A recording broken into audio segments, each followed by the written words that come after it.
If you're working with time entries and currency in the same worksheet, the calculations might not be quite what you expect. Let's look at the information in column B. This represents times worked, 5 hours, 7 hours, and 15 minutes, and we have a rate that someone is presumably being paid for. We need a formula here.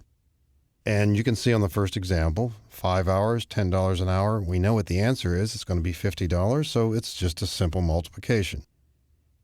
Take this times this, and sure enough, our answer is not even close. And it does point out the problem that we have sometimes in working with time data. Now remember, times are recorded as portions of days.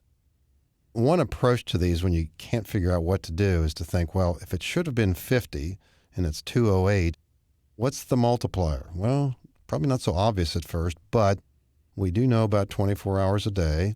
Let's try that. And of course, not just try it, it does make sense here. We need to take this calculation and multiply it by 24. And that's the correct answer, of course. And we'll copy these down the column.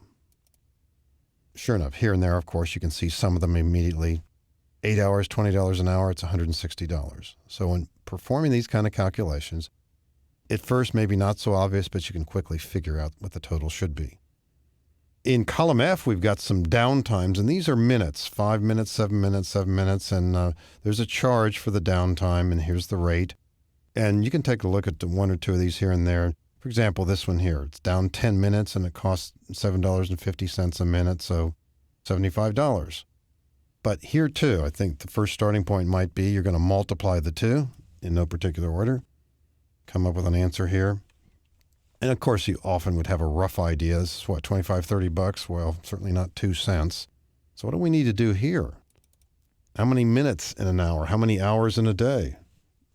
24 and 60. Not so obvious. You could do the math and come up with 1440, or do it this way. This is probably slightly better documentation. There we go. That looks like a sensible answer. And let's take a look at some of the others. Double click.